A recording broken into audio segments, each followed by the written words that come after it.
Hola chicos, ¿cómo están? ¿Todo bien? Bueno, arrancamos con esta clase donde vamos a hablar de asfixias, ¿sí?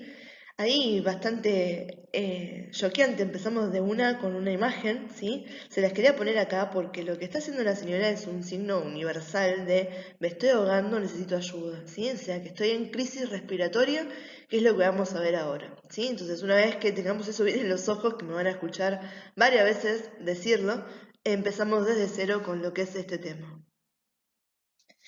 Bien, ya algo habíamos hablado con respecto a la importancia que tiene la respiración y cómo esto se sucede cuando nosotros vimos RCP, tenemos que hacer maniobras de ventilación, ¿sí?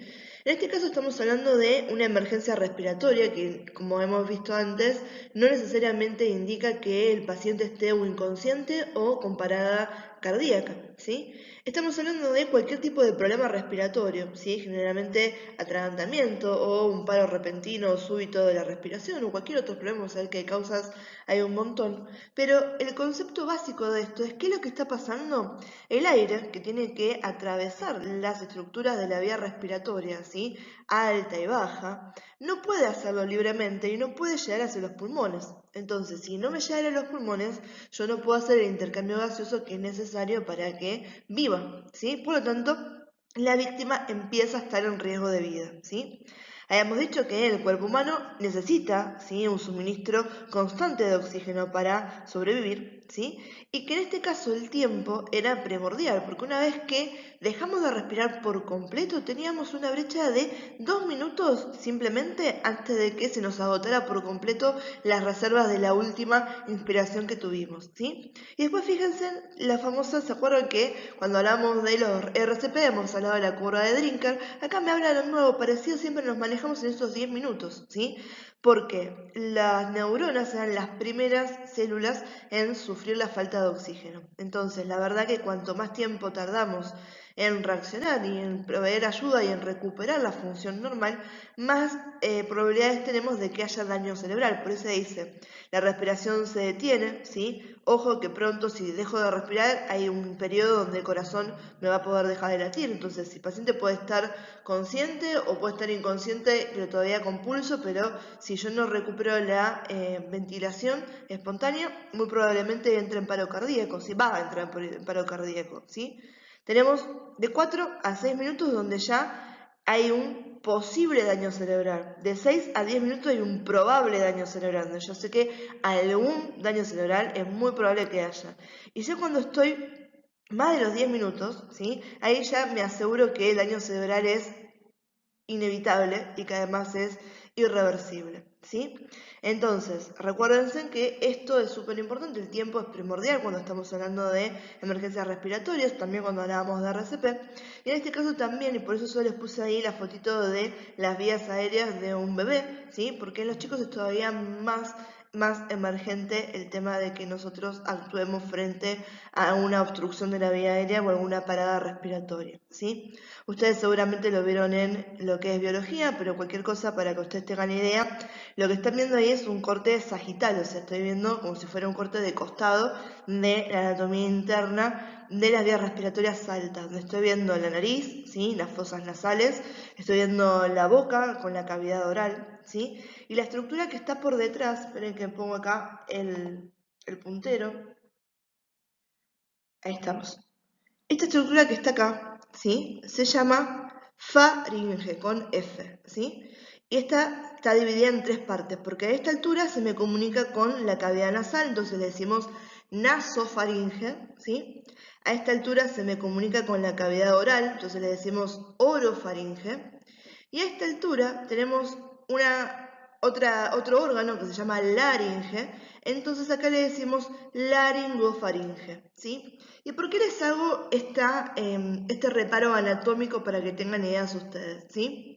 La laringe con L, ¿sí? Si uno la sigue por debajo, se continúa con la tráquea, que la tráquea termina en los bronquios, y los bronquios son los que ingresan a los pulmones llevándome el oxígeno, ¿sí? Después se van dividiendo en un montón de otras estructuras que más adelante las vamos a ver, ¿sí? Pero para que tengan una idea, ¿sí? A través de la laringe yo estoy llegando a dónde, a la vía respiratoria, ¿sí? Llego otra vez de la laringe a la tráquea, de la tráquea a los bronquios y de ahí ya estoy en pulmón, ¿bien? Ahora, ¿qué pasa? Esta que está acá, que es la faringe, tiene dos vías. Es como que llega un momento donde se me puede ir para los dos lados. Se me puede ir y comunicar hacia adelante. Esa parte que es la laringofaringe se me puede comunicar con la laringe, ¿sí? Y si yo sigo por debajo y por detrás por acá, lo que voy a tener es el esófago, que es un tubo muscular que conecta a la faringe con el estómago, lo que va a ser vía digestiva, ¿sí? Entonces, esto es importante ¿por qué? Porque, por ejemplo, si yo trago algo, ¿sí? Y, por ejemplo, hay alguna disfunción neurológica, que eso va a suceder, ¿sí? Pues puede suceder, o lo hice mal, lo hice rápido, y este cartílago que está acá, que se llama epilotis, no llegó a cerrar acá la entrada a la laringe. La faringe, en vez de llevármelo al esófago, me lo puede pasar para acá. Y ahora lo que estoy teniendo es un cuerpo extraño en la vía respiratoria, ¿sí? Y esto para que ustedes tengan idea, después el día de mañana cuando empiecen a hacer sus prácticas, ¿sí? Radiológicas, van a ver que una de las radiografías más solicitadas cuando uno está en ámbito hospitalario con el paciente internado va a ser el famoso control de la K108, ¿sí? Que esa es una sonda nasogástrica, ¿sí? Que es para alimentación del paciente. Entonces, ¿por qué queremos que se controle? Porque la vía de ingreso es esta, ¿sí? Ingresa por la nariz, es nasogástrica, naso de nariz, gástrica de estómago. Entonces, yo antes de pasarle el alimento al paciente, quiero asegurarme por completo que esa sonda haya llegado a donde? Al estómago y que de ninguna manera me haya equivocado y la haya mandado acá para sistema respiratorio, porque si no le voy a estar llenando los pulmones de Ensure, ¿sí? O de cualquier tipo de alimento que ustedes se puedan imaginar, ¿sí? Entonces, eso es muy importante. Hay otras formas de darnos cuenta que no es necesariamente a través de una radiografía, pero lo más común es que pidan control de K, ¿sí? Y es justamente para ver eso, ¿bien? Más allá de eso, que es como un dato de color que más adelante ustedes van a ver por qué es la importancia de eso, se los comento esto para que entiendan por qué es tan fácil que nos atragantemos, porque esta vía de ingreso del alimento, ¿sí? Empieza por lo que es la faringe, y la faringe me tiene que llevar ese alimento a el esófago, pero en el camino también yo ingreso aire por el mismo lugar, que es la faringe, y me tiene que llevar ese aire hacia la laringe y la tráquea. Entonces, ¿sí? Si tengo este órgano, que es la faringe con F, que termina comunicando tanto con vía digestiva como vía respiratoria, ¿sí? Obviamente que ahí tenemos una gran posibilidad de que si algo no funciona o algo hacemos más, nos atragantemos o tengamos alguna dificultad respiratoria. Bien, ahora, necesito que la víctima o el paciente o la persona que voy a asistir esté en parada respiratoria para decir, che, me tengo que poner las pilas y actuar. No, ya que haya dificultad respiratoria, me constituye a mí una emergencia, porque sé que es cuestión de tiempo, ¿sí? En que eso se pueda convertir en una parada respiratoria, ¿sí? Y donde ahí puede haber pérdida de conciencia, ¿bien? Entonces, vamos a ver que es necesario distinguir después el método de accionar si la víctima está consciente o la víctima está inconsciente, ¿sí? En el caso, cuando la víctima está consciente, ¿sí? Vamos a darnos cuenta que está dando señales de aviso, como les comentaba cuando empezábamos con la foto de la señora, ¿sí? Me llevo las manos a el cuello, eso es universal, ¿sí? Estoy tosiendo, ¿sí? O te estoy diciendo, mira, no puedo respirar bien, tengo una dificultad respiratoria, ¿sí? Uno puede avisar si yo me estoy dando cuenta que algo está sucediendo, ¿sí? Ahora, hay veces donde ya la víctima está en un estado de inconsciencia, donde ya depende de nosotros identificar cuál es el problema y a ver si lo podemos resolver, ¿sí? Entonces, una cosa que es importante para ver cómo accionamos es tener una premisa, o sea, tener una idea, ¿sí? De cómo el organismo funciona en normalidad sin estresores, ¿sí? A ver, esto es súper importante, el día de mañana también lo van a ver, ¿sí? Yo siempre digo lo mismo, yo de anatomía y después de patología. Entonces, uno cuando llega a ver patología, ¿sí? Si no tenemos un entendimiento correcto de cómo es la anatomía, la fisiología, la forma de funcionar normal, va a ser muy diferente, muy difícil que entendamos qué es lo patológico, porque no tenemos ningún rango de referencia a lo que compararlo. En este caso es lo mismo, ¿sí? Si yo no conozco cómo es la respiración en condiciones normales y qué son las cosas que no tendrían que estar nunca alteradas, ¿sí? Y que si están alteradas me presuponen una emergencia o una alteración, va a ser muy difícil que yo reconozca cuándo tengo que intervenir, cuándo tengo que accionar. Entonces, para que nos quede claro, lo que estamos diciendo acá es cómo funciona el organismo sin ningún estresor, en normalidad, ¿sí? ¿Cómo sería el ideal de la respiración de una persona, ¿sí? Entonces, en condiciones normales, la respiración tiene que ser regular, tiene que ser tranquila y tiene que ser sin esfuerzos, ¿sí? ¿Qué quiere decir esto? Que yo entonces no estoy haciendo ningún tipo de ruido o estertor respiratorio, ¿sí? No voy a presentar taquipnea, ¿sí? Que va a ser, por ejemplo, el aumento de la frecuencia respiratoria, ¿sí? No voy a tener incomodidad ni dolor, ¿sí? Entonces, no le voy a decir me está doliendo cuando respiro o siento una molestia cuando estoy respirando, ¿sí?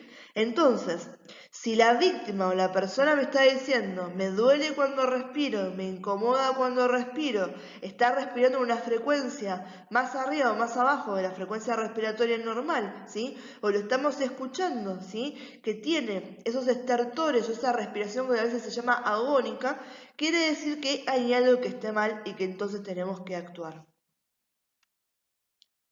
Bien, y ahora, ¿y qué me puede llevar a que una persona entre o tenga dificultad respiratoria? Vamos a ver que las razones para que esto aparezca son extremadamente variadas, ¿sí? Desde un montón de patologías que me pueden causar esto a un montón de circunstancias que van a ser accidentales o del momento que me llevan a esto. Acá tenemos algunas, ¿sí? Las que vamos a ver nosotros, que es una de las que tenemos más posibilidad de actuar sin tener un conocimiento médico de base, ¿sí? Y sin tener a mano, sin aplicar ningún tipo de medicación ni nada por el estilo, va a ser los atragantamientos, ¿sí? Ya sean parcial o completos, ¿bien?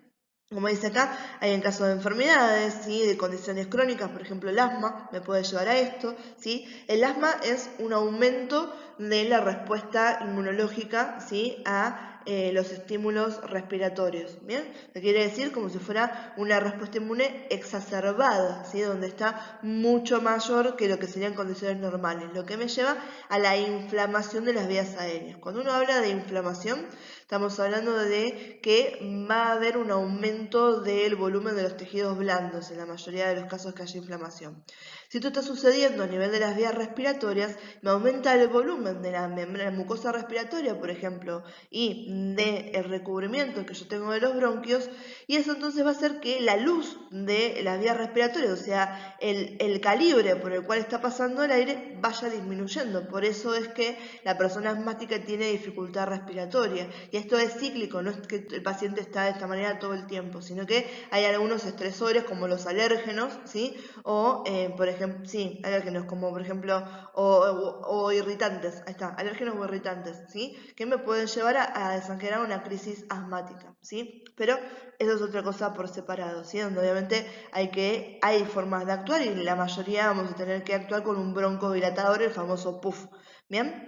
Después tenemos, en el caso de que me electrocute, ¿sí? Generalmente uno se electrocuta y es el famoso reset del cuerpo, ¿sí? Entonces dejo de respirar y generalmente también dejo de tener pulso, ¿sí? O a veces tengo parada respiratoria. Cuando uno tiene latidos irregulares, ¿sí? Eso ya me está dando de que hay una dificultad, un ataque al corazón, como habíamos visto. Una lesión en la cabeza o el bulbo raquídeo, pecho, pulmones o abdomen. Para que tengan idea de acá, porque hasta ahora pecho, pulmones, ahí más o menos lo tenemos, ¿sí? Pecho y pulmones pecho estamos hablando del tórax, y los pulmones son los órganos que estamos hablando, que son los encargados que me permiten respirar. Entonces, a veces un golpe súbito a nivel del tórax puede generarme alguna dificultad, alguna lesión a nivel del abdomen me puede llevar a algún patrón compresivo, ¿sí? Por ejemplo, un neumotórax, ¿bien? O una citis, algo que me está comprimiendo toda la región torácica y me dificulta el tema de la respiración. Y acá lo más importante es el tema del bulbo raquídeo. ¿Sí? El bulbo raquídeo es un componente del sistema nervioso que se encuentra a nivel, ¿sí? de la cabeza, ¿sí? Está a nivel del cráneo, pero está justo, no sé si ustedes tienen una idea de que el cráneo, después avísenme y cuando me están escuchando esto y cuando tengamos la clase, que les muestre una foto, si ustedes no lo tienen en la cabeza, de que nuestro cráneo, ¿sí? tiene un orificio en la base que se llama el agujero magno, ¿sí? O foramen magno, que es lo que me comunica con lo que va a ser el canal medular, donde va a estar la médula espinal, ¿bien?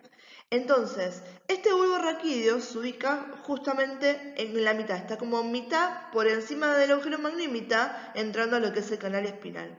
Y este es importante porque es el que ejerce el control nervioso autónomo de la respiración. Entonces, muchas veces si uno lesiona el bulbo raquídeo, hace que está lesionando el centro de respiración que tenemos nosotros. Entonces el paciente me entra, la víctima me entra en paro respiratorio. Que este es el precepto extremadamente importante también de por qué nosotros nunca tocamos el collo de Filadelfia cuando viene un paciente que uno sospecha que tiene lesión cervical. Creo que cuando vimos el tema de la maniobra de frente mentón y de tracción mandibular les comenté esto, pero nada, siempre está bueno repetirlo. Recuerden que hay unas vértebras, ¿sí?, que son las que nos componen la columna. Yo las voy a dividir según la región en nombre. Las primeras vértebras que tenemos que conforman el esqueleto óseo del cuello son las cervicales, ¿sí? Y las que están en contacto con el cráneo, ¿sí?, va a ser el atlas y el axis, que son la primera y la segunda vértebra cervical, ¿sí?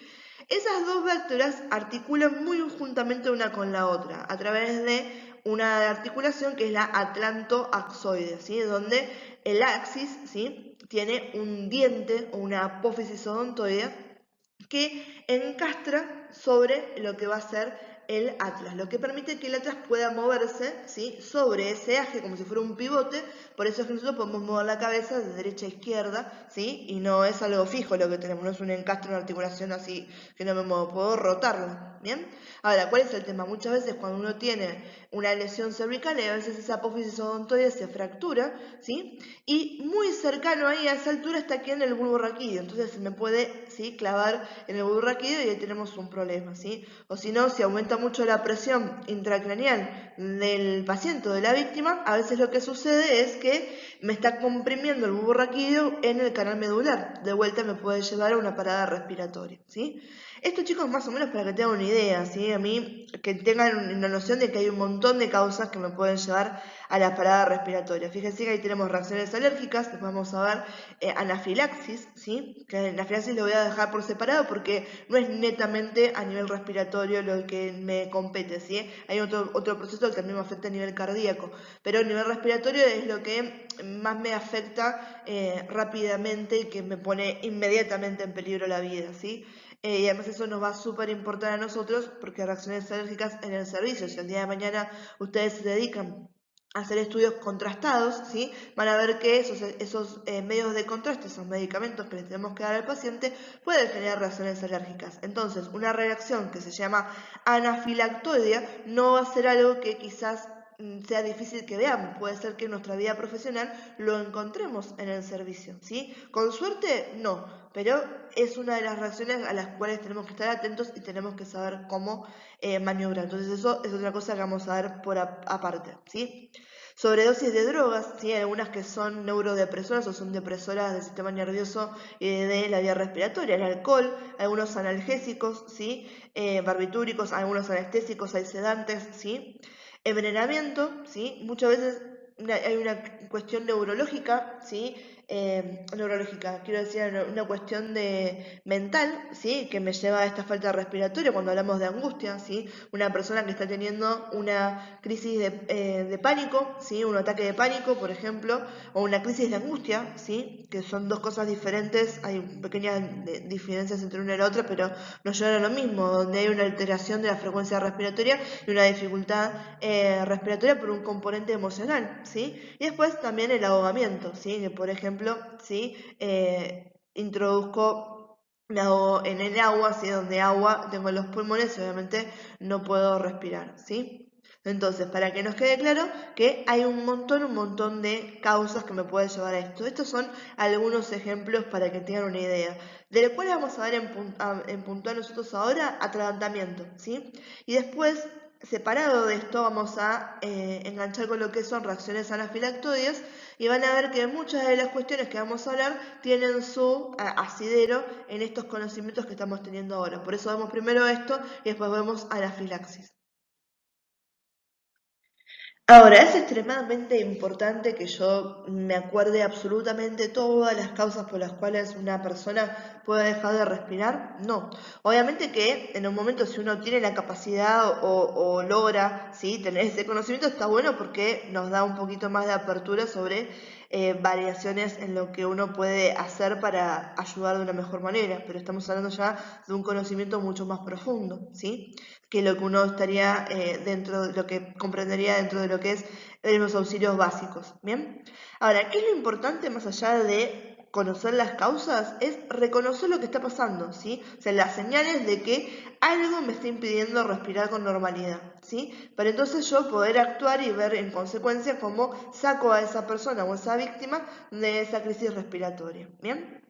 Entonces, ¿cuáles son las señales que me llevan a esto? ¿Sí? Fíjense de vuelta que les puse acá al costado a los dos señores, ¿sí? Ahí uno está llevándose las manos a la garganta, ¿sí? Signo universal de no estoy pudiendo respirar, y el otro señor tiene la mano en el pecho, ¿sí? Se está como, eso es un gesto como de, no es autocomplacencia, como es para autocalmarse, ¿sí? Te está llevando la mano en el pecho como para decir me estoy calmando, ¿sí? Y además que es el sitio donde estás sintiendo la opresión si tenés dificultad respiratoria. Y la otra mano la tiene así porque está tosiendo activamente. Que ahora vamos a ver que la tos es algo extremadamente importante y es un concepto que me interesa que ya les quede claro a ustedes ahora, ¿sí? Ahora después lo vamos a hablar. Entonces, ¿cuáles son las señales que tengo? ¿Sí? Obviamente hay señales visuales de que estoy viendo a la víctima o que me puede decir lo que está pasando, ¿sí? Entonces, detecto que hay problemas para respirar o hay una falta o dificultad, ¿sí? La respiración está alterada en su frecuencia, o es muy rápida o es muy lenta, ¿sí? Es muy profunda, ¿sí? O sea, o muy superficial también, ¿sí? Digamos que por ahí no es una respiración rápida, pero la sentimos como que no llega a ingresar de todo el aire, ¿sí? Hay jadeo, ¿sí? Hay sibilancia, gorjeo, ruidos agudos, estos son los estertores respiratorios que estaban hablando. La piel empieza a ponerse, ¿sí?, húmeda o fría, ¿sí? O al contrario lo tengo ¿sí?, sonrojada, pálida, lívida o azulada. Tengo alteraciones a nivel cutáneo, ¿sí?, fuera de lo normal, ¿sí? Hay falta de aliento, hay mareo, ¿sí? Hay dolor en el pecho o hormigueo en las manos, pies o labios, ¿sí? Y hay obviamente sensación de ansiedad o miedo. Estas son algunas de las señales que uno tiene en cuenta. Vamos a ver un poquito más en la próxima diapo. Entonces, vamos a ver acá, estos están mejores para que nos quede bien en claro lo que hablamos recién. Fíjense que acá tenemos un bebito y acá tenemos una persona mayor, ¿sí?, un adulto, para que nos fijemos cuáles son algunas cosas a tener en cuenta. La mayoría son muy parecidas, ¿sí? Tenemos quejido respiratorio, ¿sí?, o sea, ese ruido raro, ¿bien? Taquipnea, ¿bien?, que es esa alteración de la frecuencia respiratoria. Cianosis, ven que tienen las manitos azuladas, ¿sí? También lo vamos a ver en las mucosas. Acuérdense que esto lo habíamos visto como unos signos de mala perfusión, ¿sí? Y acá estamos hablando, también está llegando mal oxígeno, ¿sí? Compromiso en la oxigenación, obviamente, es lo que me lleva a todo esto. Retracción subcostal, ¿sí? A nivel de lo que van a ser las costillas que están a esta altura del tórax, vamos a ver que hay un montón de músculos que son accesorios a la respiración. El principal músculo de la respiración es un músculo que tiene forma de cúpula que está acá, que se llama diafragma, que es el que baja por completo y me hace presión negativa para que pueda ingresar el aire, ¿sí? Pero él solito no puede hacer todo el trabajo, entonces tengo un montón de músculos que están metidos entre las costillas, ¿sí?, que me están ayudando a respirar. Entonces, esta retracción subcostal me quiere decir que estos músculos están trabajando por demás, ¿sí? Entonces, esto también es un signo que lo puedo ver, ¿sí? Eso lo vemos en el bebé. Fíjense en que en los adultos tenemos las mismas cosas, ¿sí? Aleteo nasal me está diciendo que está dando cuenta de que hay una dificultad, ¿sí?, respiratoria. Cianosis, lo mismo, lo voy a ver en mucosas, lo voy a ver en los dedos, extremidades. Opresión torácica, es la sensación de que sienten presión a nivel del tórax. Uso excesivo de los músculos accesorios respiratorios, ¿sí? Van a ver esa contracción a nivel torácico y a nivel abdominal también. Sensación de hormigueo en manos y pies, esto tiene que ver con la falta de oxigenación que no está llegando a las extremidades. O sea, fíjense en que los pulmones están a nivel central y el corazón, que es el encargado de bombearme la sangre, está a nivel central nuestro. Entonces, el último lugar al que está llegando es a las extremidades, o sea, extremidades están en el extremo. Entonces, esos son los primeros lugares que están sufriendo esta falta, ¿sí?, de correcta perfusión o de falta de déficit de oxigenación en la sangre. ¿Bien? Los labios fruncidos a la exhalación, ¿sí? tos, graznido, ladridos, ¿sí? Esa tos ronca o con ruidos, ¿sí? Ruidos respiratorios, ¿sí? Esas sibilancias, estertores, gorgojeos, ¿bien? Y obviamente cuando hablamos de un estado mental, ¿sí? Esto puede ser que tenga una víctima que esté inconsciente, que se esté mareando porque ya estoy dando cuenta de la falta de oxígeno a nivel del cerebro, ¿sí? Que está inquieto, está ansioso, ¿sí? A nadie le gusta no poder respirar, es una situación, ¿sí? Donde obviamente genera un montón de ansiedad, ¿sí? Estado confusional también tiene que ver con esta falta de oxigenación a nivel del cerebro, y la combatividad es algo que tienen que tener en cuenta, que muchas veces las personas que están en esa situación, la desesperación nos lleva a esa combatividad, ¿sí? Que seguramente por fuera de lo que es esto, alguna vez se han tenido alguna indicación de cómo uno tiene que rescatar a una persona que se está ahogando en el mar. Una de las cuestiones es, ¿sí? Lo tomamos por atrás y sostener las manos, porque en la desesperación nos pueden ahogar a nosotros, ¿sí? Acá es lo mismo, esa combatividad viene de esa desesperación y además de un estado confusional, ¿sí? Me estoy quedando sin oxígeno, no sé qué me está pasando y encima tengo un extraño o alguien que se me está acercando, ¿sí? Entonces eso también es una cuestión a tener en cuenta, y que me habla del estado mental al que se llega, ¿sí? Con esta falta o dificultad de oxigenación. Bien, antes de entrar puntualmente en lo que va a ser qué hago cuando tengo una emergencia como el atragantamiento, que es la que les comenté que vamos a ver en detalle, hay una norma general de actuación cuando uno detecta que la víctima o la persona tiene una dificultad respiratoria, ¿sí? Entonces, siempre que la víctima no respire, o si su respiración es muy rápida, muy lenta, ruidosa, dolorosa, hay que dar aviso a los sistemas de emergencia, ¿sí? Entonces siempre que haya alguna dificultad respiratoria de cualquiera de estos motivos, uno da aviso al sistema de emergencia. Eso no lo olvidamos, ¿bien?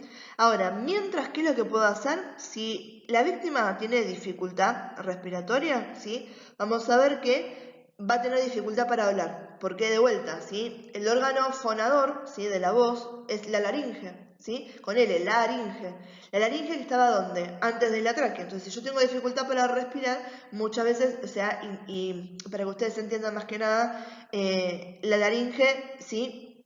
Tiene lo que se llaman las cuerdas vocales, que las cuerdas vocales emiten sonido por la vibración del aire al pasar por ellas. Entonces, si yo no tengo este aire que está pasándome y haciendo vibrar las cuerdas vocales, obviamente que hablar me va a ser recontra dificultoso. Por eso siempre les hago chiste a alguna de mis amigas, me dicen, no puedo respirar, yo digo, si hablas podés respirar, por esto, ¿sí? Pero bueno, si hay dificultad para respirar, va a haber dificultad para hablar, ¿sí? Entonces, una de las cuestiones que tenemos que hacer es tranquilizamos a la víctima, ¿sí? Y le decimos que deje de hablar, ¿bien? Y que nos dé indicaciones gestuales de lo que está pasando. No intentes hablar porque es algo que te está generando más ansiedad todavía, ¿sí? Porque te das cuenta que tienes una dificultad, ¿bien? Y cada vez que hay algo que no podemos hacer, nos ponemos nerviosos, ¿bien?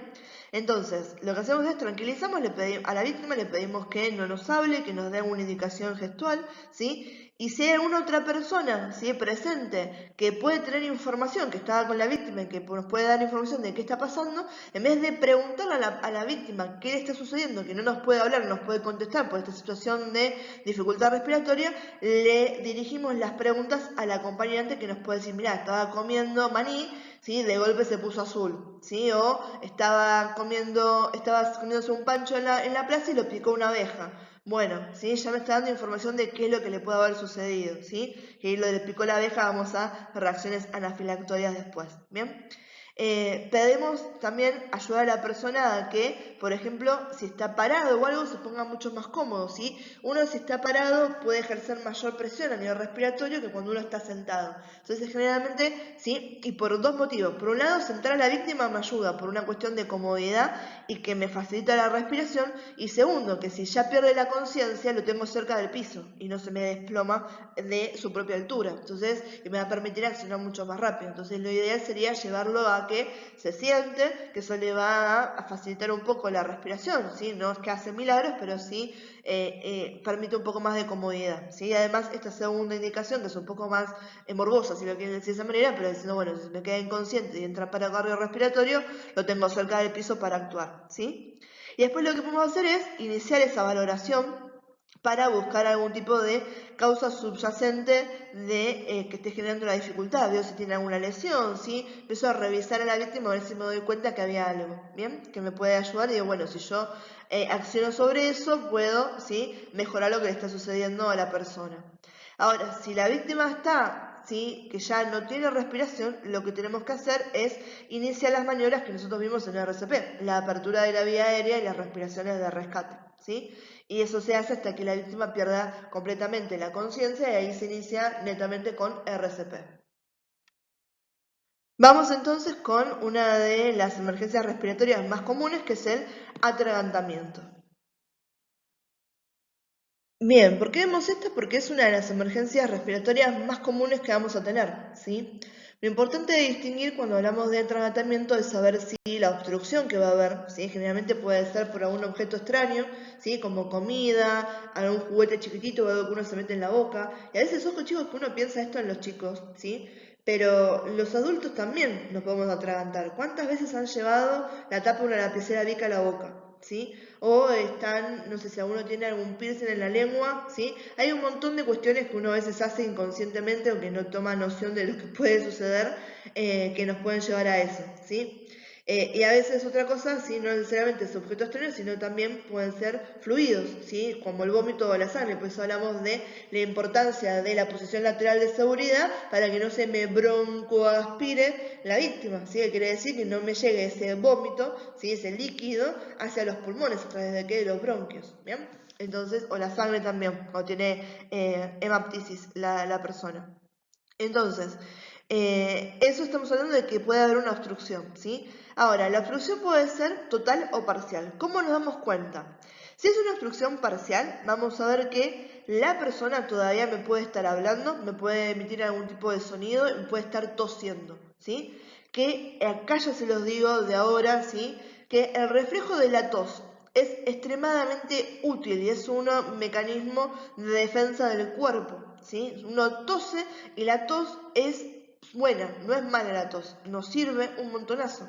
¿Por qué les digo esto? Porque generalmente cuando empiezan con algún tipo de resfriado y demás, ya se enganchan con los antitusivos. Y en realidad está mal eso, ¿sí? Primero la automedicación, horrible, ¿sí? Yo soy muy advocada a que no se automediquen, chicos. La verdad que eso nos está llevando a un montón de complicaciones en el ámbito de salud, ¿sí? Por otro lado, que tampoco es lo que corresponde, ¿sí? La única indicación clínica donde uno le dice a un paciente, te doy un antitusivo, es cuando la tos no permite el descanso de ninguna manera, o sea, no pegué un ojo en toda la noche, no puedo descansar y ese deterioro que tiene el paciente hace que yo pueda entonces indicar un antitusivo. Pero en todo caso, si tengo una tos, me está molestando, obvio, a nadie le gusta tener tos. Y más esta época que si no tenemos tos, parece que nos van a linchar porque tenemos COVID. Pero tengan idea que la tos es algo que está bien, está sirviendo a expectorar lo que necesitamos sacar, ¿sí? Entonces es un reflejo que hay que promoverlo en el caso de después lo vamos a ver, ¿sí? En el caso de nosotros estar enfermos o algo de estar tosiendo, ¿sí? No metan antitusivos si no es necesario, ¿bien? Después, otra forma de darme cuenta si es total en este caso, ahí vamos a ver que si es total quiere decir que no hay paso de aire, para nada, es una obstrucción total. No es que me estaba pasando un poquito de aire que me llevaba todo esto, ¿sí? No tengo ningún tipo de paso de aire, no hay flujo de aire. Por lo tanto, si no tengo flujo de aire, no toso, no hablo, no lloro, no respiro. No tengo capacidad de hacer ninguna de esas acciones, ¿sí? ¿Puedo estar consciente con una obstrucción total? Sí, por poco tiempo, ¿bien? Pero sí me voy a dar cuenta que los signos que estuvimos hablando de dificultad respiratoria van a ser todavía mucho más exacerbados. Es una persona que se está poniendo cianótica, azul, ¿sí? Vamos a ver que empieza a estar mucho más sudorosa, más pálida, que va a estar mucho más ansiosa, va a estar, sí, repentinamente no va a sacar probablemente las manos del cuello, ¿sí? Va a estar haciendo por ahí convulsionando, ¿sí? Movimientos convulsivos, no una convulsión como tal, para a nivel de ese esfuerzo que está haciendo a nivel de el tórax con sus músculos respiratorios, pero no va a estar haciendo ningún tipo de sonido porque no pasa aire por su vía respiratoria, ¿sí? Entonces, parcial, todavía aire es suficiente, hay pasaje de aire, ¿sí? Muy poco está disminuido, ¿sí? Pero todavía toso, todavía hablo, todavía emito sonidos. Cuando hay total, hay silencio, ¿sí? Hay silencio en el sentido de que la persona no tosa, no habla, no llora, ¿sí? No puede respirar. Bien, y acá hay lo que les comentaba hace un ratito, les digo, que cuando uno se atraganta, ¿sí? Lo más común es atragantarnos con comida, ¿sí? El famoso se me fue para el otro lado, ¿sí? Entonces, intentar tragar trozos de comida mal masticada, ¿sí? El alcohol, ¿sí? El alcohol es un neurodepresor, ¿sí? Sobre todo me está afectando a los nervios, ¿sí? Que me están ayudando a lo que es la deglución, ¿sí? La dentadura postiza, ¿sí? Esto hace, no que se tragan la dentadura, porque es lo primero que uno piensa o lo primero que me dicen cuando les digo, ¿qué les parece que me puede llevar a la asfixia si el paciente o la víctima tenía dentadura postiza y que se trague los dientes? Es muy raro que pase eso. Lo que tiene esto es que la dentadura postiza imposibilita que uno se dé cuenta bien si terminó de masticar completamente, ¿sí? Porque no tenemos tanta sensación de lo que estamos haciendo. Por lo tanto, nos puede llevar al punto número 1 de que estamos intentando tragar trozos grandes de comida que no pasan, ¿sí? Cuando uno está comiendo mientras habla, ¿sí? Entusiasmadamente, me río, ¿sí? O estoy comiendo muy rápido, hay mucha chance de que el balance que estoy haciendo entre comer, tragar y respirar se me junte en algún momento y se me vaya para el otro lado, ¿sí? Cuando uno camina, juega o corre con comida o con objetos en la boca, lo mismo, ¿sí? No estoy prestando 100% de atención, la atención suficiente a lo que estoy haciendo porque estoy corriendo mientras como, porque estoy jugando, o el nene que juega y mientras se come la uva, se come esto, ¿sí? No, siempre es una cuestión, vamos a los chicos, que siempre se les dice, los pediatras se les dice a los padres, no lo dejen al nene que corra por la casa mientras está comiendo, ¿sí? El momento de la comida se hace en la mesa, en la sillita de comida, y que es un momento donde empieza y termina, ¿sí? Donde uno lo está vigilando todo el tiempo, porque además, ¿sí? Genera malos hábitos y nos puede llevar a estos problemas, ¿bien? Y en los nenes chiquitos, sí, el atragantamiento es extremadamente común y es una de las principales causas de muerte, ¿sí? En los chiquitos. Vamos a ver que muchas veces uno piensa en el tema de, y sí, porque los nenes se llevan toda la boca, entonces se pone el juguetito y esto nunca. Y si bien eso sí es un tema que uno tiene que vigilar con los infantes y con los niños, en realidad la causa número 1 de atragantamiento cuando uno los ve que llegan es el tema de alimentos comunes, ¿sí? Entonces, esa es la Asociación de Pediatras, eso la AP que dice, recomienda que, por ejemplo, hay ciertos alimentos que no se le den a los chiquitos que son menores, ¿sí? A los 2 años, por ejemplo, ¿sí? Que no les des alimentos duros como los vegetales crudos, ¿sí? O que sean redondas y firmes como una salchicha, por ejemplo, la salchicha copetín, no, bien, las uvas, el maní, el pochoclo, fíjense que son todas cosas chiquitas, redondas que enseguida pueden pasar rápidamente, ¿sí? Para lo que va a ser la vía respiratoria.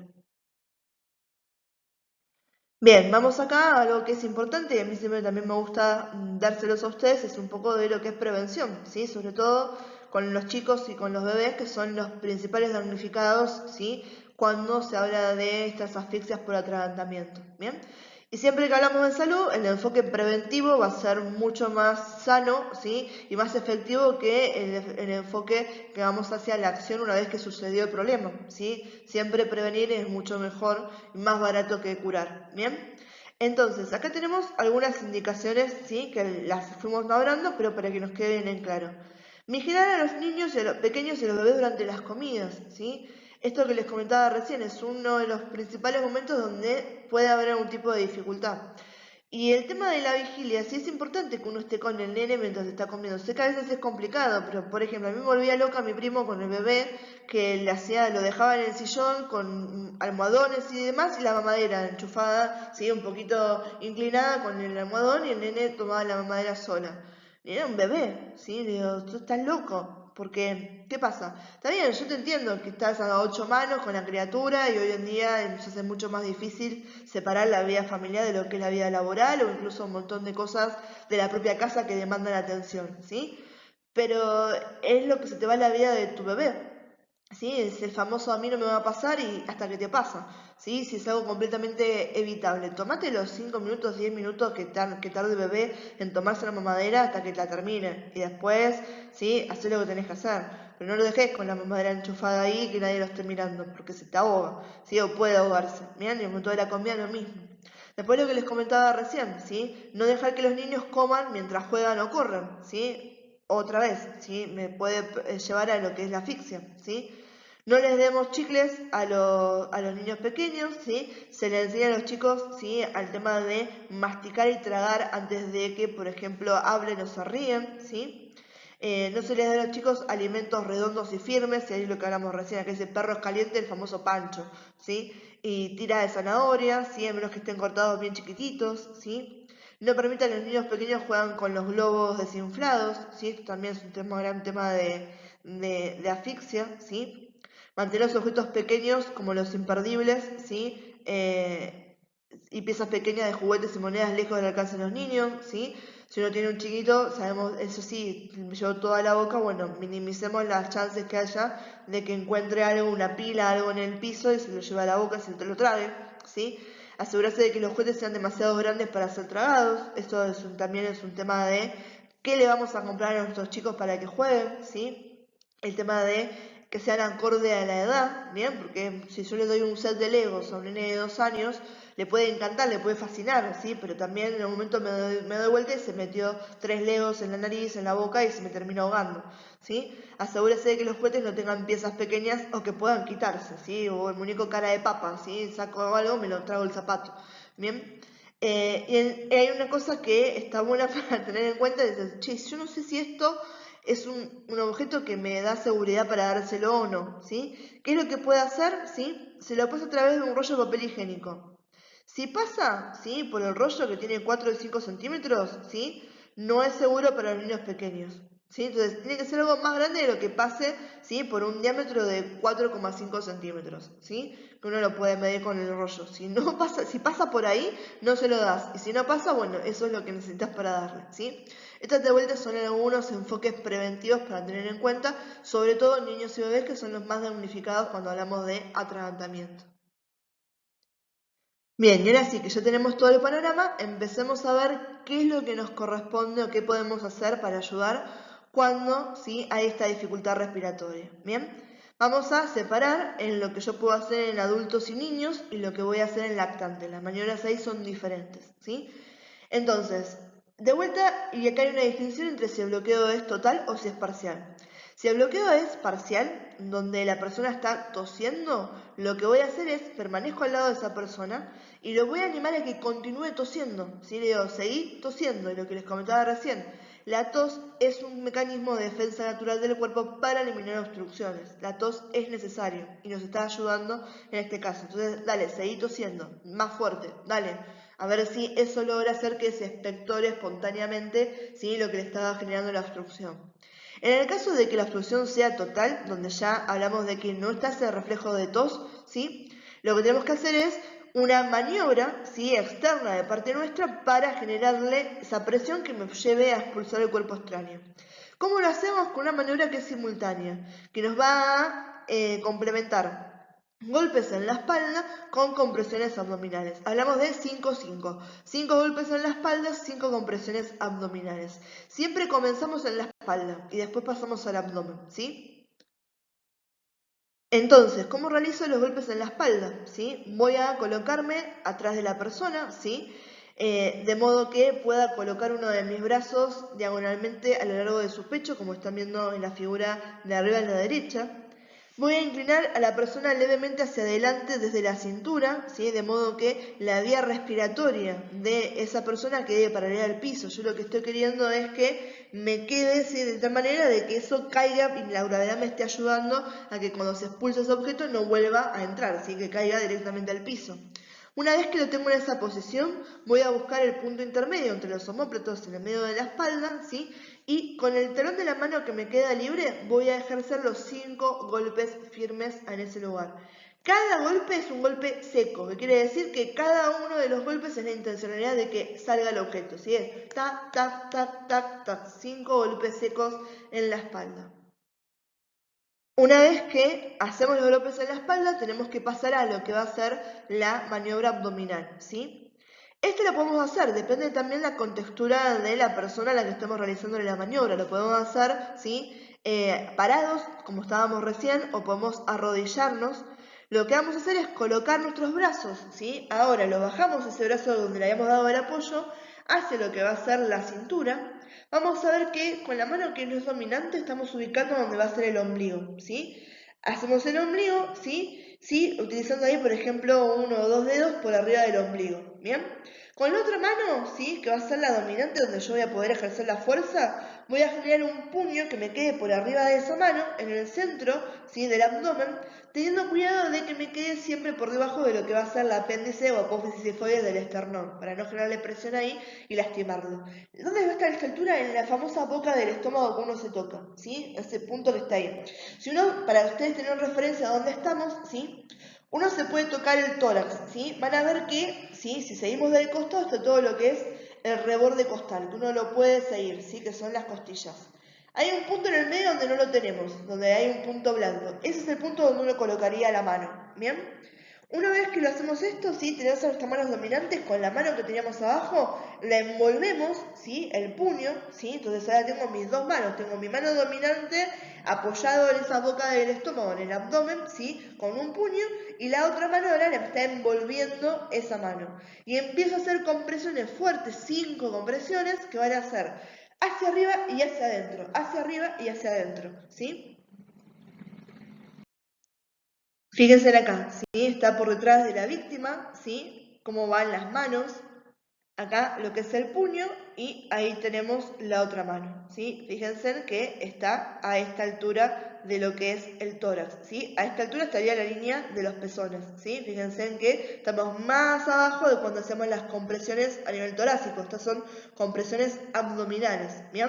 Hago el puño y con la otra mano, sí, lo cubro. ¿Por qué les digo la mano dominante? Porque a mí, por ejemplo, me hace más fácil, ¿sí?, con la mano dominante, que es la que tengo más control, es ejercer más fuerza, ¿sí? Entonces, esa es la que yo estoy haciendo el puño. La otra es de soporte. Uno no hace la fuerza con la mano que está envolviendo, sino que hace la fuerza con el puño, ¿bien?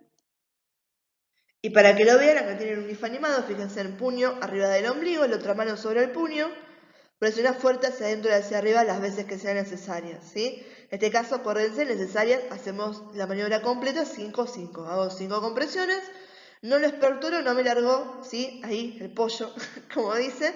¿Qué hago? Vuelvo a hacer las compresiones en la espalda, ¿sí?, los golpes en la espalda.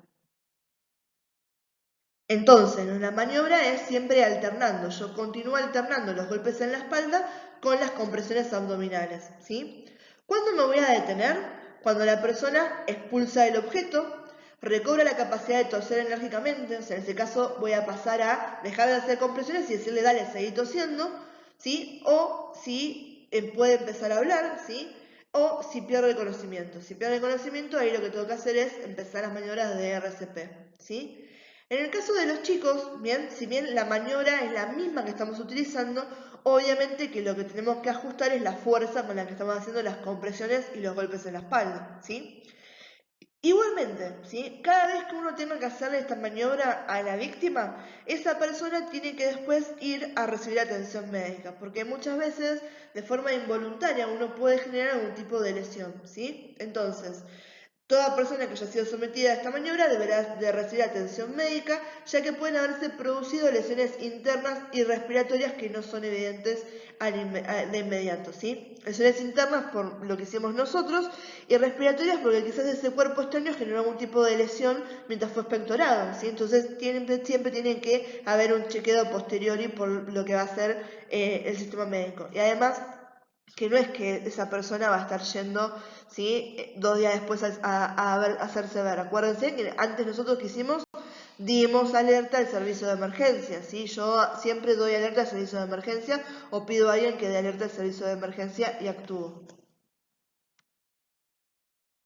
Hay situaciones en las cuales nosotros tenemos que adecuar la maniobra a lo que está sucediendo, ¿sí? Por ejemplo, si la víctima que se está atragantando es una persona que está embarazada, ¿sí?, o tiene una contextura muy grande para nosotros, lo que tenemos que hacer es, si nos es imposible rodearle por completo lo que va a ser el abdomen, ¿sí?, lo que vamos a hacer es, vamos a colocar las compresiones a nivel de lo que va a ser el pecho, ¿sí?, sobre el esternón. Como si, también lo estamos haciendo desde atrás, hacia adentro y hacia arriba, pero en el esternón en vez de lo que va a ser el abdomen, ¿sí? En el caso de las embarazadas, para no interferir con el bebé, en el caso de las personas que son de contextura grande, porque a veces se nos complica, ¿sí?, lograr esta maniobra de lograr rodear completamente el abdomen, ¿sí?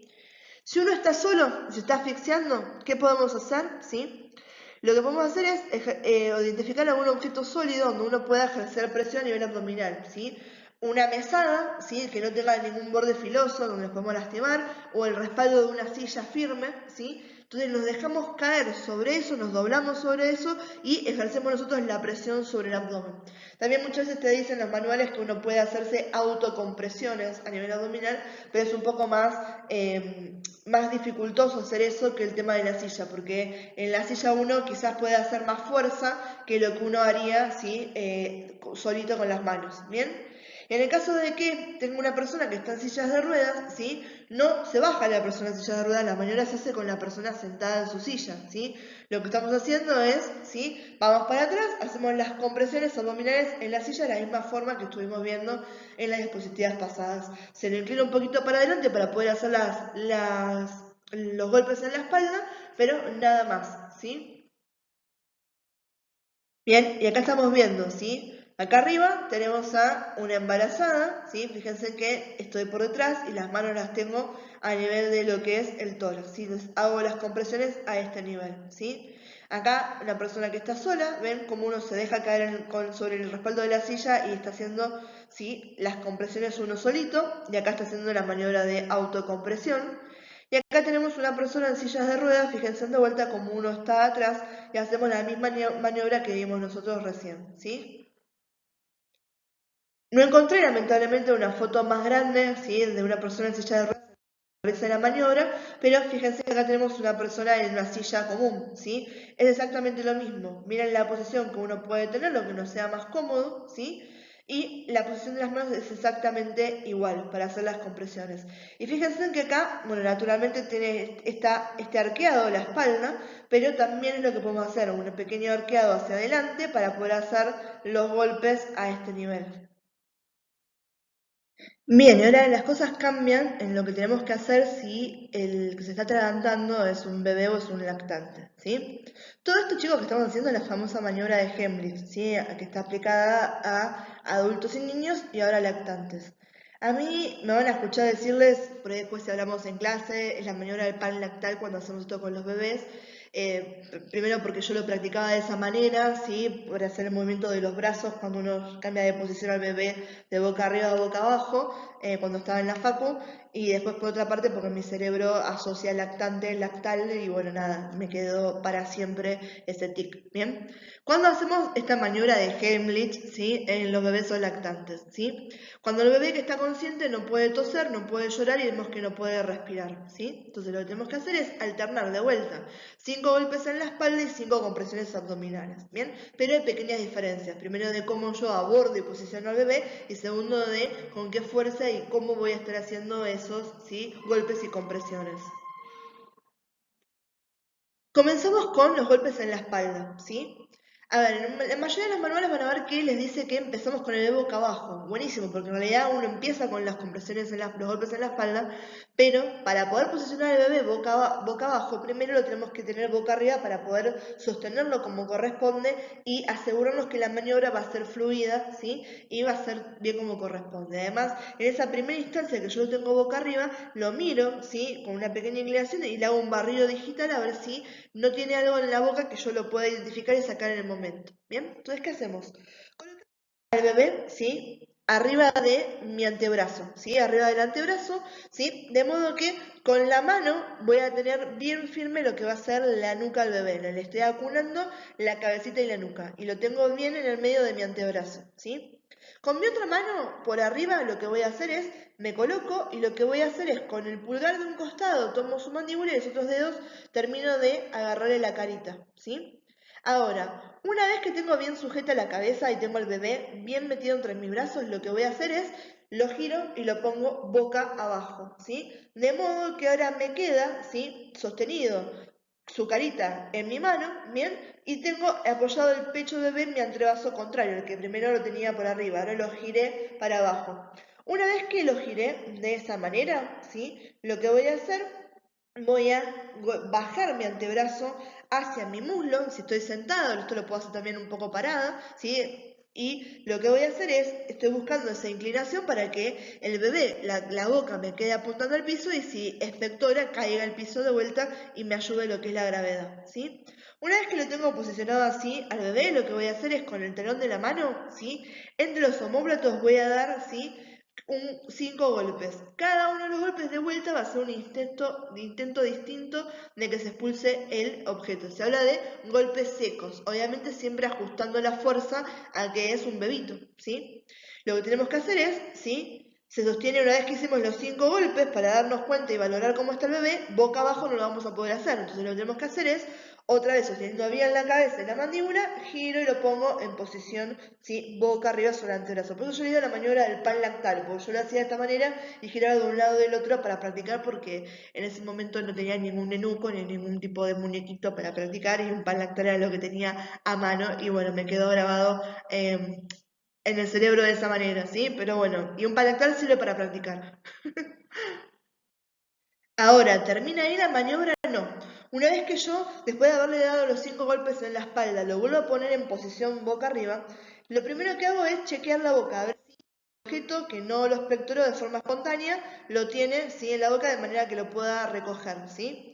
Si no, lo que voy a hacer es, empiezo con lo que van a ser las compresiones abdominales, ¿sí? De vuelta, tengo al bebé apoyado sobre el muslo, ¿sí? Voy a colocar las yemas de 2 o 3 dedos en el centro del pecho, ¿sí? Por debajo de la línea intramamaria, ¿sí? De los pezones sobre el esternón.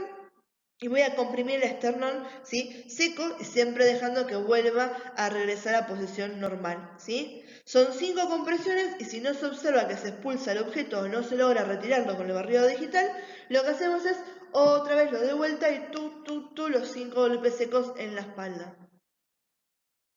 ¿Sí? Acá lo estamos viendo, tenemos por un lado lo que va a ser la maniobra, ¿sí? De la espalda, fíjense cómo está sostenido, ¿sí? Por los antebrazos y las manos sobre la persona, ¿bien? Lo primero que hacemos es cuando lo dimos vuelta, lo colocamos sobre el antebrazo y en el muslo, los 5 golpes en la espalda. Luego se lo vuelve a girar, se lo mira, ¿sí? Y se dan las 5 compresiones, ¿sí? A nivel de lo que va a ser el esternón. De vuelta, fíjense acá, ¿sí? A mí este me gustó dárselo, ven que es algo cíclico, ¿sí? 5 golpes secos en la espalda, compruebo la expulsión del objeto, ¿sí? Dedo gancho es lo que me da el barrido digital, si no se expulsa, 5 golpes secos en el esternón, ¿sí? O 5 compresiones en el esternón, vemos si no lo expulsó y de vuelta, ¿sí? Hace los 5 en la espalda, ¿sí? Uno sigue haciendo esto hasta cuándo? Hasta que el bebé expulse el objeto y recobre todo lo que es la respiración o hasta que pierda la conciencia en el caso de que vamos a tener que empezar con las maniobras que vimos en RCP. Bien chicos, espero que se haya entendido, ¿sí? Acompañando a lo que va a ser esto, les voy a subir algunos videos para que puedan ver las maniobras, ¿sí? Realizadas en vivo y en directo, ¿sí? Así también se llevan esa representación visual más allá de todo lo que es esta la teoría. Como siempre, cualquier tipo de duda, algo que no se haya entendido o que necesiten que se vuelva a explicar, me preguntan, utilicen todas las vías de comunicación que tienen disponibles, ya sea el campus, el grupo de WhatsApp, un mail, lo que quieran, paloma mensajera, señal de humo, ¿sí? El tema es que háganme llegar las dudas o lo que no se entienda, ¿sí? Entonces, con esto terminamos lo que es asfixias, vamos a pasar a anafilaxis, ¿sí? Nos vemos entonces en la próxima clase.